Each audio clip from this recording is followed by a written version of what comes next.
కొండా సురేఖ చిన్నారెడ్డిపై క్రమశిక్షణ కమిటీ నివేదిక అందజేసింది. ఏఐసీసీ మీనాక్షి నటరాజన్ కు మెయిల్ పంపారు మల్లు రవి. టీపీసీసీ చీఫ్ మహేష్ కుమార్ గౌడ్ కు క్రమశిక్షణ కమిటీ నివేదిక ఇచ్చింది. ఇద్దరిపైన చర్యలకు సిఫార్సు చేసింది క్రమశిక్షణ కమిటీ.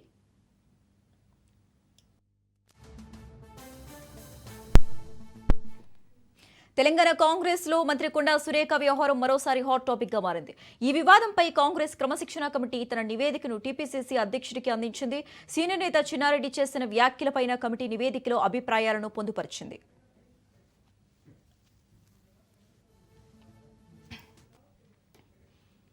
పార్టీలో వ్యక్తుల కంటే క్రమశిక్షణే ముఖ్యమని కమిటీ చైర్మన్ మల్లు రవి స్పష్టం చేశారు. పార్టీకి నష్టం కలిగించే వ్యాఖ్యలకు ఉపేక్షించబోమని తెలిపారు. ఇద్దరు నేతలపై చర్యలకు సిఫార్సు చేసినట్లుగా వెల్లడించారు.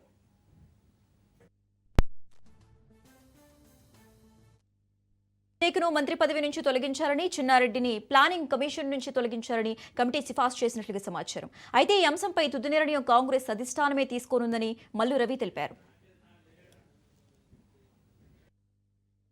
బలహీన వర్గాలకు సంబంధించిన వ్యక్తిని ఎస్సీ అంటే ఈ క్యాస్ట్ సిస్టంలో వాళ్ళు ఇచ్చిన మెట్లలో చిన్న మెట్టు, మొదటి మెట్టు మాది. అయితే నేనెందుకు చూస్తాను అట్లా? మరి ఇప్పుడు మనం ఇద్దరు ఉన్న దాంట్లో ఇద్దరు గురించి చెప్పానా మీకు? దాంట్లో ఇద్దరు బీసీలే ఉన్నారా? మీరు మీ పేరేంటమ్మా? మరి నేను ఇద్దరు పేర్లు చెప్తున్నాను కదా, విన్నావా? కొండా సురేఖ గారు, తర్వాత చిన్నారెడ్డి గారు. అంతకుముందు వేరే పేర్లు కూడా చెప్పాను. నిన్న మొన్న అక్కడ ఉన్న ఆయన కూడా ఇచ్చాం కదా. అందువల్ల అటువంటి పరిస్థితి కాంగ్రెస్ పార్టీ లేనే లేదు. కాంగ్రెస్ పార్టీ ఒక్కటే ఎస్సీ, ఎస్టీ, బీసీ, మైనార్టీలు ఎప్పుడు వాళ్ళకి సముచిత స్థానం పార్టీ. నేనే ఒక బలహీన వర్గాలకు సంబంధించిన వ్యక్తిని. ఎస్సీ అంటే ఈ క్యాస్ట్ సిస్టంలో వాళ్ళు ఇచ్చిన మెట్లలో చిన్న మెట్టు, మొదటి మెట్టు మాది. అయితే నేనెందుకు చూస్తాను అట్లా? మరి ఇప్పుడు మనం ఇద్దరు ఉన్న దాంట్లో ఇద్దరు గురించి చెప్పానా మీకు? దాంట్లో ఇద్దరు బీసీలే ఉన్నారా? మీరు మీ పేరేంటమ్మా? మరి నేను ఇద్దరు పేర్లు చెప్తున్నాను కదా, విన్నావా? కొండా సురేఖ గారు, తర్వాత చిన్నారెడ్డి గారు. అంతకుముందు వేరే పేర్లు కూడా చెప్పాను. నిన్న మొన్న అక్కడ ఉన్న ఆయన కూడా ఇచ్చాం కదా. అందువల్ల అటువంటి పరిస్థితి కాంగ్రెస్ పార్టీ లేనే లేదు. కాంగ్రెస్ పార్టీ ఒక్కటే ఎస్సీ, ఎస్టీ, బీసీ, మైనార్టీలు ఎప్పుడు వాళ్ళకి సముచిత స్థానం పార్టీ ఆర్గనైజేషన్లో, ప్రభుత్వంలో ఇవ్వటం జరుగుతుంది. మొన్నటి వరకు పరిపాలన చేసినటువంటి బీఆర్ఎస్ పార్టీ లాంటిది కాదు. 2014 నుంచి 19 దాకా ఒక్క మహిళను కూడా మంత్రిగా చేయలేదు. దాని మీద మీరు అడగాల్సి ఉండే. 5 సంవత్సరాలు వదిలిపెట్టారు. 5 సంవత్సరాలు మొత్తం క్యాబినెట్లో ఒక్క మహిళ కూడా లేకుండా పరిపాలన చేశాడంటే అది అసలు. మూసీ ప్రాజెక్టుపై సీఎం రేవంత్ రెడ్డి సమీక్ష నిర్వహించారు. ప్రాజెక్టుకు సంబంధించిన భూసేకరణ ప్రక్రియను వేగవంతం చేయాలని అధికారులను ఆదేశించారు. ల్యాండ్ పూలింగ్ పై స్పష్టమైన విధానం రూపొందించాలని, ఎఫ్టీఎల్, బఫర్ జోన్ పరిధిలోని భూములపై స్పష్టత ఇవ్వాలని సీఎం సూచించారు. అలాగే మూసీ ఫేజ్ 2 పనులకు త్వరగా టెండర్లు పిలవాలని అధికారులను ఆదేశించారు. ప్రాజెక్టు పనుల్లో జాప్యం లేకుండా సంబంధిత శాఖలు సమన్వయంతో ముందుకు సాగాలని సీఎం రేవంత్ రెడ్డి స్పష్టం చేశారు.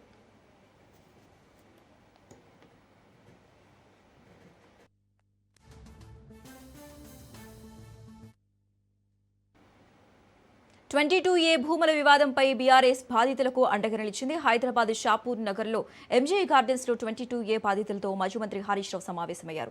22A జాబితాలో భూములను చేర్చడం వెనుక కమిషన్ల దందా ఉందని ఆరోపించారు. రాత్రికి రాత్రే భూములను 22A జాబితాలో పెట్టారని, 1950 నాటి పట్టా భూములను సైతం అందులో చేర్చారని హరీష్ రావు విమర్శించారు. అసైన్డ్ భూములను లాక్కుని వ్యాపారం చేస్తున్నారని మండిపడ్డారు. పేదల భూములను కాపాడాల్సిన ప్రభుత్వమే వాటిని దోచుకుంటుందని ఆరోపించారు. కాంగ్రెస్ పాలనలో అవినీతి రాజ్యమేలుతుందని విమర్శించారు హరీష్ రావు. జాబితాలో పెట్టినమంటున్నారు. మర్యాద కొద్ది తీసి తప్పు చేసిన వాడిని శిక్షించి నిర్ణయం తీసుకుంటే మీరు బతుకుతారు, పరిష్కరిస్తే బతుకుతారు.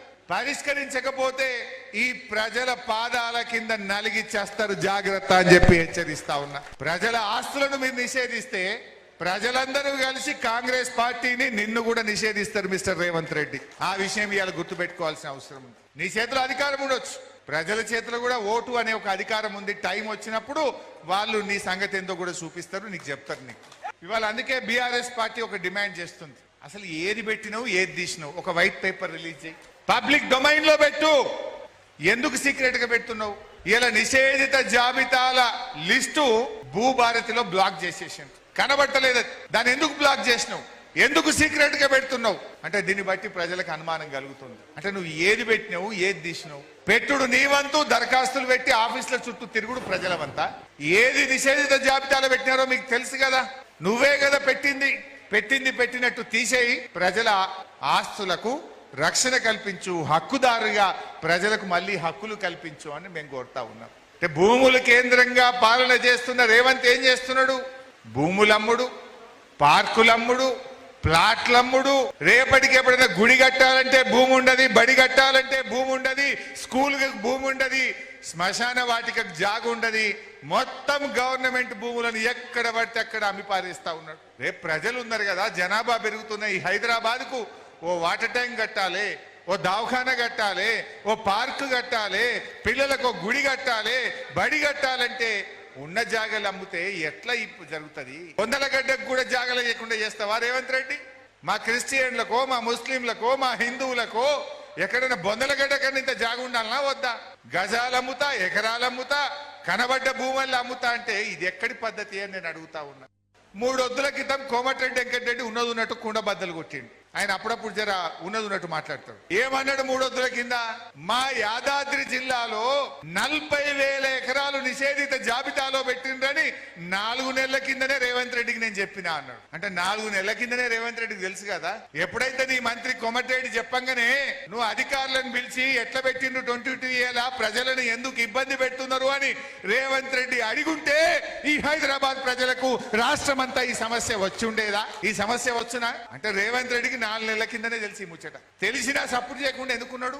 ఎందుకంటే 50-50 పొంగులేటి రేవంత్ రెడ్డి 50-50. అందుకే రేవంత్ రెడ్డి సపోర్ట్ చేస్తలేడు. రేవంత్ రెడ్డి చిన్న దానికి ఎంక్వైరీ చేస్తాడు. మొన్న మంత్రి ఉత్తమ్ కుమార్ రెడ్డి శాఖలో సివిల్ సప్లైస్ డిపార్ట్మెంట్ లో విజిలెన్స్ ఎంక్వైరీ చేసిండు, ఈడీకి ఇచ్చిండు. మరి దీని మీద ఎందుకో ఎంక్వైరీ చేస్తలేడు? ఎవడు ఈ భూములను నిషేధిత జాబితాలో పెట్టుమని చెప్పిండు?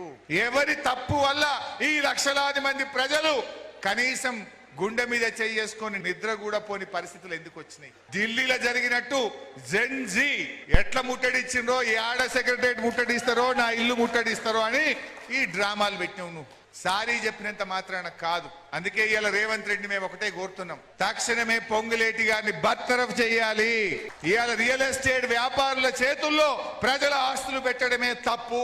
పొంగులేటి రియల్ ఎస్టేట్ వ్యాపారి ఎంతసేపు ఆస్తులు ఎట్లా సంపాదించాలి, పైసలు ఎట్లా సంపాదించాలి, బేరం ఎట్లా చేయాలని ఆలోచిస్తాడు. ఇవాళ అటువంటి రియల్ ఎస్టేట్ వ్యాపారుల చేతుల్లో ప్రజల ఆస్తులు కాపాడే రెవెన్యూ శాఖ పెట్టడమే ఈ ప్రభుత్వం చేసిన తప్పు. రేవంత్ రెడ్డి నీకు ఇందులో వాటా లేకపోతే, నీ తప్పిదం లేకపోతే తక్షణమే పొంగులేటి శ్రీనివాసరెడ్డిని బర్తరఫ్ చేసి నీ నిజాయితీ రుజువు చేసుకోవాలని చెప్పి కూడా ఈరోజు బీఆర్ఎస్ పార్టీ పక్షాన మేము డిమాండ్ చేస్తా ఉన్నాం. స్థానిక సంస్థల ఎన్నికలపై వైసీపీ అధినేత వైఎస్ జగన్ పార్టీ నేతలకు కీలక దిశానిర్దేశం చేశారు. నిష్పక్షపాతంగా ఎన్నికలు జరిగితే వైసీపీ మద్దతుదారులే విజయం సాధిస్తారని ధీమా వ్యక్తం చేశారు. ఎన్నికలను ఆషామాషిగా తీసుకోవద్దని, కార్యకర్తలకు అండగా నిలవాలని నేతలకు సూచించారు.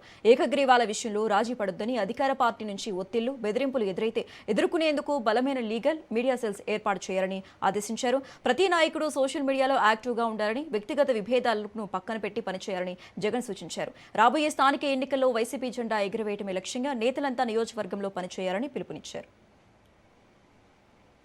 ఫ్రీగా ఫేర్గా ఎన్నికలు జరగనివ్వడు అని చెప్పి ఇవన్నీ మన అందరికీ తెలిసిన విషయాలు. మొన్ననే మనం చూసినాం, ఉప ఎన్నికలు జరిగినప్పుడు ఎంపీటీసీ, ఎంపీపీలు ఎన్నికలు కానీ, మున్సిపాలిటీలు కానీ, జెడ్పీ చైర్మన్లు కానీ మన కళ్ళ ఎదుటే మనం అంతా చూసాం. మేయర్లు కానీ బలవంతంగా ఏ మాదిరిగా అధికార దుర్వినియోగం చేసి చంద్రబాబు నాయుడు గారు ఏ రకంగా దౌర్జన్యం చేసి, ప్రలోభాలు పెట్టి దౌర్జన్యం చేసి ఏ రకంగా ఎన్నికలు రిగ్ చేసే కార్యక్రమం చేస్తాడో మనం అంతా కూడా చూసాం. ఇలాంటి పరిస్థితుల్లో ఎన్నికలు జరుగుతూ ఉన్నాయి. అందుకనే ఇక్కడ ఎన్నికల విషయంలో జాగ్రత్తలు తీసుకోవాల్సిన అవసరం చాలా ఉంది. ఎన్నికల్లో ప్రతి ఒక్కళ్ళం కూడా ఆషామాషిగా తీసుకోవాల్సిన ఎన్నిక కానే కావు. ఎక్కడైనా ఏ కాన్స్టిట్యున్సీలో అయినా కూడా ప్రతి ఒక్కరూ గుర్తుపెట్టుకోవాల్సింది ఏంటంటే కార్యకర్తల కోసం మనం నిలబడే ఎన్నిక ఈ ఎన్నికలు అనేది ప్రతి ఒక్కరూ గుర్తుపెట్టుకోవాలి. గెలుపు ఓటమి పక్కన పెట్టేసేద్దాం. చంద్రబాబు నాయుడు గారు దౌర్జన్యాలు ఏం చేస్తాడో, ఎలా చేస్తాడో, ఏ మేరకు చేస్తాడో వేరే విషయం. కానీ ఆ కార్యకర్తకు దౌర్జన్యం చేసిన మా నాయకుడు మాకు తోడుగా ఉన్నాడు అన్న భరోసా ఆ కార్యకర్త కలగాల. చంద్రబాబు నాయుడు గారు అన్న మాటలు అప్పట్లో జగన్ చేసేటివన్నీ చేస్తాను, జగన్ చేసేటివి కాక ఇంకా అదనంగా ఇవన్నీ ఇస్తాను అని చెప్పిన మనిషి. మనం చెప్పిన ప్రతి పథకము కూడా, మనం చేసేటివన్నీ కూడా ఆయన 3 ఇంతలు ఎక్కువ చేస్తానన్నాడు. మనం అమ్మఒడి 15,000 ఇస్తామంటే ఆయన ఇంట్లో ఎంతమంది పిల్లలు ఉంటే అంతమందికి 15,000 అన్నాడు. ఏ ఇంటికి పోయినా కానీ ఆయన కార్యకర్తలు ప్రతి ఇంటికి వెళ్ళి ఒక బాండ్ ఇచ్చేవాళ్ళు. ఆ బాండ్ల మీద సంతకం పెట్టేవాళ్ళు. ఆ బాండ్ల మీద వీళ్ళిద్దరు ఫోటోలు ఉండేటివి. నేను పవన్ కళ్యాణ్ ఇద్దరం మేము ప్రమాణం చేసి చెప్తా ఉన్నాము, ఇవన్నీ మీకు అందరికీ వర్తిస్తాయి. సినిమా స్టార్ట్ జూన్ 2024 అని చెప్పి డేట్ కూడా. ఇంటింటికి ఎవరింటికి పోయినా కూడా జగన్ 15,000 కదమ్మా ఇస్తా ఉన్నాడు అమ్మఒడి కింద. మీ ఇంట్లో ఎంతమంది అమ్మ పిల్లలు? 1, 2, 3, 4. నీకు 15,000, నీకు 15,000, నీకు 15,000 స్టార్ట్. ఆ నుంచి స్టార్ట్ అయితే మనం చేసేది ఇంత, ఆయన చెప్పింది 3 ఇంతలు. మనం ఏం చెప్తా ఉంటుంది, మనం కూడా స్థానిక సంస్థల ఎన్నికలకు సంబంధించి సీరియస్గా తీసుకోవాల్సిన అంశం మీద గట్టిగా చెప్పడం కోసం మళ్ళీ ఒకసారి మనం అంతా కూడా ఇక్కడ సమావేశం అవుతా ఉన్నాం. ఎన్నికలు జరుగుతాయా జరగవా పక్కన పెడదాం. ఎందుకంటే ఆయన ఎన్నికలు జరపాలనే ఉద్దేశంతో చేసిన పనులు కావు అన్నట్టుగా కొన్నిసార్లు అనిపిస్తాయి. ఒకవైపునేమో 44 లక్షల మంది ఓటర్లు లేరు అని ఒకవైపున వీళ్ళ ప్రభుత్వం చేసిన SIR రిపోర్టే చెప్తా ఉంది. మరోవైపున ఆ 44 లక్షల మందిని కలిపి ఓటర్ల లిస్టును తయారు చేస్తున్నారు. సో మరి ఎన్నికలు లేని ఓట్లు ఉన్నట్టుగా చూపించి ఎన్నికలకు పోయే కార్యక్రమం జరుగుతూ ఉంటే హైకోర్టులు ఎలా ఒప్పుకుంటాయి, ఎన్నికల కమిషన్ ఎలా ఒప్పుకుంటుంది అనేది పక్కన పెడదాం. ఎందుకంటే ఒకవైపున ఓట్లు లేవని వీళ్ళే చెప్తున్నారు, మరోవైపున అవే ఓట్లతోనే వీళ్ళు ఎన్నికల ఓటర్ లిస్టు తయారు చేసి ఎన్నికలకు పోయే కార్యక్రమం చేస్తూ ఉన్నారు. అంటే లేని ఓట్లను ఉన్నట్టుగా ఓటర్ లిస్టు తయారు చేసుకుని ఎన్నికలకు పోవడం అన్నది చట్ట ప్రకారం నేరం. ఎందుకంటే గోస్ట్ ఓట్స్ను వీళ్ళే దొంగ ఓట్లక వీళ్ళే వేసుకునే ప్రమాదం పొంచి ఉన్నది అని క్రిస్టల్ క్లియర్గా కనిపిస్తూ ఉన్న నేపథ్యంలో అసలు ఎన్నికలు నిజంగా జరపాలని చంద్రబాబు నాయుడు ఉన్నాడా, ఎన్నికలు జరపకూడదని చంద్రబాబు నాయుడు ఉన్నాడా అనేది నిజంగానే ఒక క్వశ్చన్ మార్క్ ఏరియాగానే ఉంది. ఎన్నికలు జరుగుతాయనే అనుకొని ముందుకు పోదాం. మనం ఎన్నికలు జరుగుతాయనే వాళ్ళు చేస్తూ ఉన్న ప్రకటనల మేరకే మనం కూడా సన్నద్ధంగా ముందుకు పోయే కార్యక్రమం చేయాల్సిన అవసరం ఉన్న పరిస్థితిలో మనం అడుగులు ముందుకు వేస్తూ ఉన్నాం. ఒకవైపునేమో చంద్రబాబు నాయుడు గారి ఈ 2.5 సంవత్సరం పరిపాలన కనిపిస్తూ ఉంది. ఈ 2.5 సంవత్సర కాలం పరిపాలనలో మనం అంతా కూడా చూస్తూనే ఉన్నాం. ప్రతి ఇంట్లో కూడా ఈరోజు ఒక చర్చ అనే దానికి ఈ 2.5 సంవత్సరం చంద్రబాబు నాయుడు గారి పరిపాలన, ప్రతి ఇంట్లో చర్చ జరగడానికి చంద్రబాబు నాయుడు గారి పరిపాలన ఒక ఊతమిచ్చింది. చంద్రబాబు నాయుడు గారి 2.5 సంవత్సరం పరిపాలన ఎలా ఉంది, అంతకు ముందు 5 సంవత్సరాల మన పరిపాలన ఎలా ఉంది అన్నది ప్రతి ఇంట్లో కూడా ఇవాళకి కంపారిజన్ చేయడము, చర్చ జరగడం అన్నది ప్రస్ఫుటంగా మనకే కనిపిస్తూ ఉంది. తెలంగాణ బీజేపీ రాష్ట్ర అధ్యక్షుడు రామచంద్రరావు చేపట్టిన నిరాహార దీక్ష విరమించారు. రాజ్యసభ ఎంపీ లక్ష్మణ్ నిమ్మరసం ఇచ్చి ఆయనతో దీక్ష విరమింపచేశారు. 15,000 కోట్ల ఫీజు రియంబర్స్మెంట్ బకాయిలను ప్రభుత్వం వెంటనే విడుదల చేయాలని డిమాండ్ చేస్తూ 2 రోజులుగా రామచంద్రరావు ఫీజు బకాయి బీజేపీ లడాయి పేరుతో దీక్ష చేపట్టారు. ఆహారం తీసుకోకపోవడంతో ఆయన ఆరోగ్యం క్షీణించిందని వైద్యులు తెలిపారు. బీపీ తగ్గడంతో గ్లూకోజ్ ఎక్కించుకోవాలని సూచించినప్పటికీ ఆయన దీక్ష కొనసాగించారు. అనంతరం మంగళవారం మధ్యాహ్నం దీక్షను విరమింపచేశారు.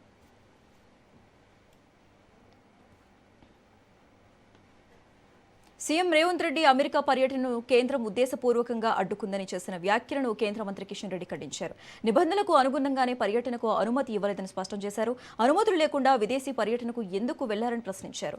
అమెరికా పర్యటన విషయంలో సీఎం రేవంత్ రెడ్డి పూర్తి వివరాలతో క్లారిటీ ఇవ్వాలని కిషన్ రెడ్డి డిమాండ్ చేశారు. పర్యటన ఖరారు చేస్తారు, కానీ ఆధారబాధారగా ఏదో కొంప ములిగినట్టు ఆయన లండన్కు వెళ్ళి లండన్ నుంచి కనెక్టివిటీగా అమెరికా వెళ్ళాలనుకోవడం అది వారి ఇష్టం. కానీ అనుమతులు లేకుండా ఎందుకు వెళ్ళారో ఇంతవరకు ఎవరికి అర్థం కాలేదు. అదేవిధంగా విదేశాంగ శాఖ ఆయన వెళ్ళకముందే క్లియరెన్స్ ఇవ్వలేదని తెలిసి కూడా ఆయన లండన్కి ఎందుకు వెళ్ళాడు? విదేశాంగ శాఖ స్పష్టంగా చెప్పడం జరిగింది, ఇది మీ స్థాయికి అనుకూలంగా ఈ పర్యటన లేదు కాబట్టి అనుమతులు ఇవ్వడం లేదనేటువంటి విషయం స్పష్టం చేయడం జరిగింది. రేవంత్ రెడ్డి గారు తన అమెరికా పర్యటన అమరావతిలో గోదావరి పుష్కరాల ఏర్పాట్లపై ముఖ్యమంత్రి చంద్రబాబు సమీక్ష నిర్వహించారు. అఖండ గోదావరిని ఆరాధించేలా పుష్కరాలను ఘనంగా నిర్వహించారని అధికారులను ఆదేశించారు. పుష్కరాలకు వచ్చే భక్తులకు అత్యుత్తమ సౌకర్యాలు కల్పించడంతో పాటు నది పవిత్రకు పెద్దపీట వేయాలని సూచించారు. ఈసారి సుమారుగా 10 కోట్ల మంది భక్తులు పుణ్యస్నానాలు ఆచరిస్తారని ప్రభుత్వం అంచనా వేస్తోంది. అయితే భక్తుల రద్దీకి అనుగుణంగా 181 కోట్ల కొత్త ఘాట్ల నిర్మాణంతో పాటు మొత్తం 440 ఘాట్లను అభివృద్ధి చేయనున్నారు. పుష్కరాల కోసం మొత్తం 4026 కోట్ల రూపాయల వ్యయంతో 4932 పనులు చేపట్టనున్నట్లు అధికారులు ముఖ్యమంత్రికి వివరించారు.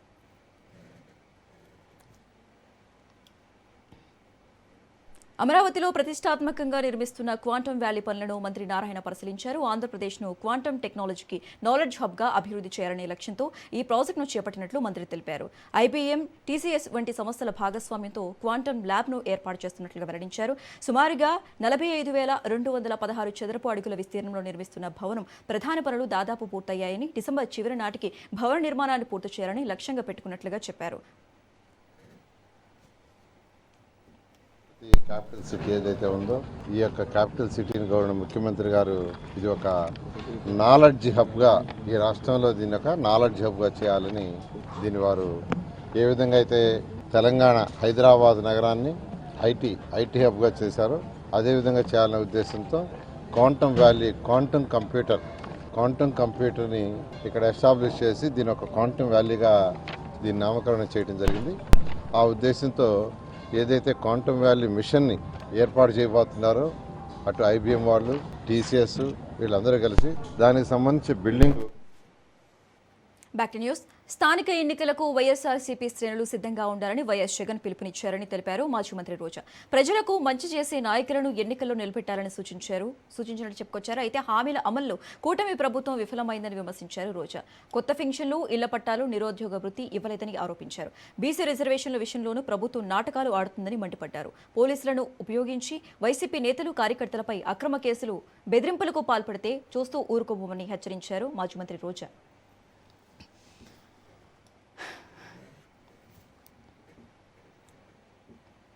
సాదిక్ ఖాన్తో తనకు ఎలాంటి సంబంధాలు లేదని వైసీపీ మాజీ ఎమ్మెల్యే ద్వారంపూడి చంద్రశేఖర్ రెడ్డి స్పష్టం చేశారు. 2023 ఫిబ్రవరి 14న సాదిక్ రైఫిల్ షూటింగ్ అకాడమీ ప్రారంభోత్సవానికి తనను ఆహ్వానించడంతో ముస్లిం పెద్దలతో కలిసి కార్యక్రమానికి హాజరైనట్లుగా తెలిపారు. సాదిక్తో పరిచయం లేకపోయినా కార్యక్రమంలో తీసిన ఫోటోలను చూపించి టీడీపీ నేతలు సోషల్ మీడియాలో తనపై తప్పుడు ప్రచారం చేస్తున్నారని ఆరోపించారు.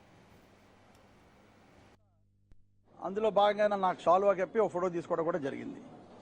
దాన్ని చాలా దారుణంగా ఆ సాదిక్ ఖాన్ అన్నవాడు నా యొక్క పాదబలంతో ఇవన్నీ చేశాడని, కాకినాడలో దందాలు చేస్తున్నాడని, అతను నేను ప్రోత్సహించానని ఇష్టం వచ్చినట్టు ప్రచారం చేయడం జరుగుతుంది. ఇది ఖండించడం కోసం ఈ రోజు ఇక్కడ ముందు రావడం జరిగింది. ఇనాగ్రేట్ చేసినప్పటి నుంచి ఈ రోజు వరకు కూడా అతను కలిసిన సందర్భం లేదు. ఈ రోజు కాకినాడ పట్టణంలో విజయవాడలో జోగి రమేష్ కోడలు మేఘన సంచలన ఆరోపణలు చేశారు. తనకు జరిగిన అన్యాయాన్ని వివరించేందుకే మీడియా ముందుకు వచ్చారని తెలిపారు. రాజీవ్కు ఉన్న సమస్యలు కుటుంబ సభ్యులకు ముందే తెలిసినా తనతో పెళ్లి చేశారని మేఘన ఆరోపించారు. తమ వద్ద మరిన్ని ఆధారాలు ఉన్నాయని, త్వరలో వాటిని బయటపెడతారని చెప్పారు మేఘన.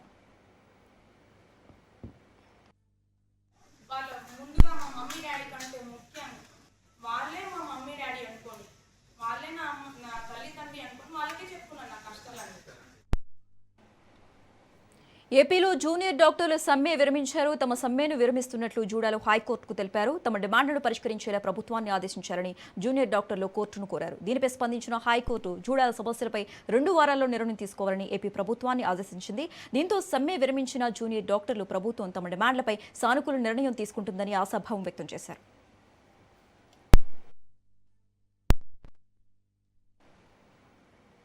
మచిలీపట్నం జనసేన మేయర్ అభ్యర్థిత్వం విషయంలో రగడ కొనసాగుతోంది. మేయర్ పదవి కోసం పార్టీలో 2 వర్గాలుగా విభేదాలు బయటపడ్డాయి. నియోజకవర్గ ఇన్ఛార్జ్ బండి రామకృష్ణకు వ్యతిరేకంగా కొట్టే వెంకట్రావు వర్గీయులు నిరసన ర్యాలీ చేపట్టారు. పరసుపేట సెంటర్ నుంచి ర్యాలీగా ఎంపీ బాలశౌరి క్యాంపు కార్యాలయానికి చేరుకున్న నేతలు ఇటీవల తనపై జరిగిన దాడిపై ఎంపీకి ఫిర్యాదు చేశారు. దాడికి పాల్పడిన నగర అధ్యక్షుడు గడ్డెం రాజును పార్టీ నుంచి సస్పెండ్ చేయాలని కట్టే వెంకట్రావు వర్గం డిమాండ్ చేసింది.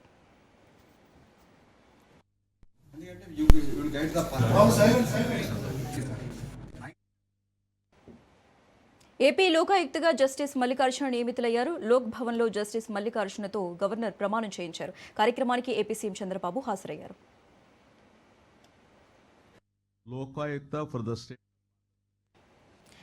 జూబ్లీహిల్స్ సీఏపై సస్పెన్షన్ వేటుపడింది. మాజీ మంత్రి కొండా సురేఖ ఓఎస్టీగా పనిచేసిన సుమంత్ వ్యవహారంలో అలసత్వం వహించారన్న ఆరోపణల నేపథ్యంలో ఈ చర్యలు తీసుకున్నారు. సుమంత్పై ఎఫ్ఐఆర్ నమోదు చేయడంలో నిర్లక్ష్యం వహించడంతో పాటు ఆయనను పట్టుకునే విషయంలోనూ బాధ్యతారాహిత్యంగా వ్యవహరించారన్న కారణాలతో జూబ్లీహిల్స్ ఇన్స్పెక్టర్ ముత్తు యాదవ్పై చర్యలు తీసుకున్నట్లుగా తెలుస్తోంది.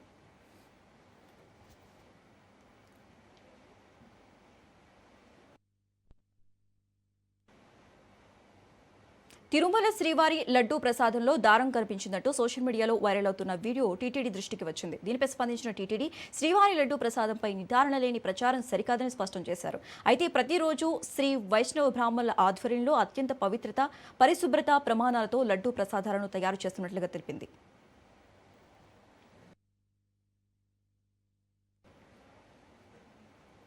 రష్యా అధ్యక్షుడు పుతిన్తో భారత విదేశాంగ మంత్రి జయశంకర్ కీలక భేటీ నిర్వహించారు. అంతర్జాతీయ పరిణామాలతో పాటు భారత్ రష్యా ద్వైపాక్షిక సంబంధాలపై ఇరువురు నేతలు చర్చించారు. ముఖ్యంగా ఇంధనం, ఎరువుల సరఫరాపై భారత్కు రష్యా నుంచి కీలక హామీ లభించింది. భారత అవసరాలకు అనుగుణంగా ఇంధనం, ఎరువుల సరఫరా కొనసాగిస్తామని పుతిన్ హామీ ఇచ్చినట్లుగా తెలుస్తోంది.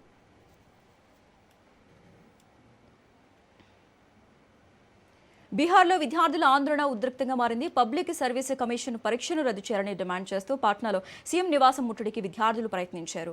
బారికేడ్లను దాటి ముందుకు వెళ్లేందుకు ప్రయత్నించిన విద్యార్థులను పోలీసులు వాటర్ కెనాలతో చెదరగొట్టారు. అయితే ఈ క్రమంలో కొందరు విద్యార్థులు పోలీసులపైకి రాళ్లు రువ్వడంతో పరిస్థితి ఉద్రిక్తంగా మారింది. సీఎం నివాసం వద్ద సీఆర్పీఎఫ్, ఆర్ఏఎఫ్ బలగాలతో భారీ భద్రతా ఏర్పాటు చేశారు. పరీక్ష రద్దు చేయాలనే డిమాండ్తో విద్యార్థులు ఆందోళన కొనసాగిస్తున్నారు.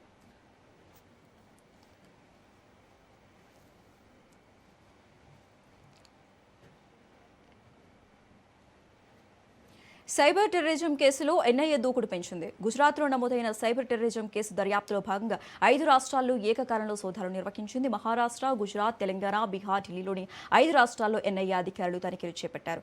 ఆపరేషన్ సింధూర్ సమయంలో దేశంలోని కీలక వ్యవస్థలను లక్ష్యంగా చేసుకుని సైబర్ దాడులకు ప్రయత్నించినట్లుగా దర్యాప్తులో తేలింది.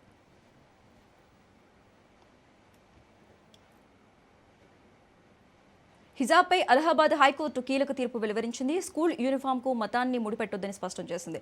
యూనిఫామ్కు అదనంగా హిజాబ్ ధరించేందుకు విద్యార్థికి ప్రత్యేక హక్కు లేదని తేల్చి చెప్పింది.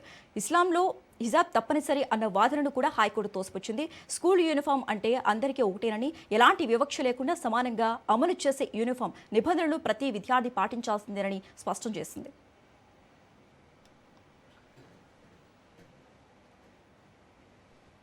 ఢిల్లీని భారీ వర్షం ముంచెత్తింది. జనజీవనాన్ని అతలాకుతలం చేసింది. నిన్నటి నుంచి ఎడతెరిపి లేకుండా కురుస్తున్న వానతో దేశ రాజధాని పూర్తిగా జలమయంగా మారింది. నగరంలోని ప్రధాన రహదారులపై భారీగా నీరు నిలిచిపోవడంతో వాహనదారులు తీవ్ర ఇబ్బందులు ఎదుర్కొంటున్నారు. కిలోమీటర్ల మేర వాహనాలు నిలిచిపోయాయి. ట్రాఫిక్ జామ్తో ప్రయాణికులు గంటల తరబడి రోడ్లపైనే చిక్కుకుపోయారు. భారీ వర్షం కారణంగా సాధారణ జనజీవనం స్తంభించింది. అయితే మరోవైపు గురుగ్రామ్, ఫరీదాబాద్ ప్రాంతాలకు వాతావరణ శాఖ ఆరెంజ్ అలర్ట్ జారీ చేసింది. భారీ వర్షాల ప్రభావం ఢిల్లీ ఎయిర్పోర్టు పైన కూడా పడింది. వాతావరణ పరిస్థితుల కారణంగా 15 విమానాలను దారిమళ్లించారు.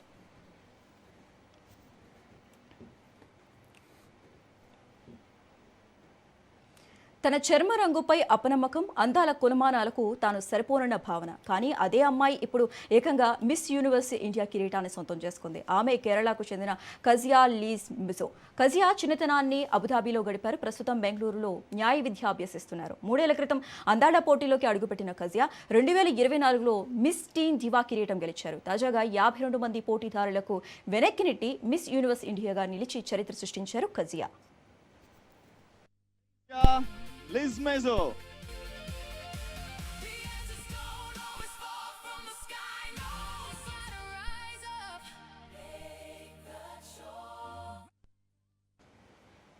దేశీయ స్టాక్ మార్కెట్లు లాభాల్లో ముగిశాయి. ఉదయం నష్టాలతో ప్రారంభమైన సూచీలు తర్వాత కోలుకున్నాయి. హెల్త్ కేర్, ఫార్మా, ప్రభుత్వ రంగ బ్యాంకుల షేర్లో కొనుగోలు మార్కెట్లకు అండగలిచాయి. సెన్సెక్స్ 286.98 పాయింట్లు పెరిగి 77,656 వద్ద స్థిరపడింది. నిఫ్టీ 115.50 పాయింట్లు లాభపడి 24,334 వద్ద ముగిసింది.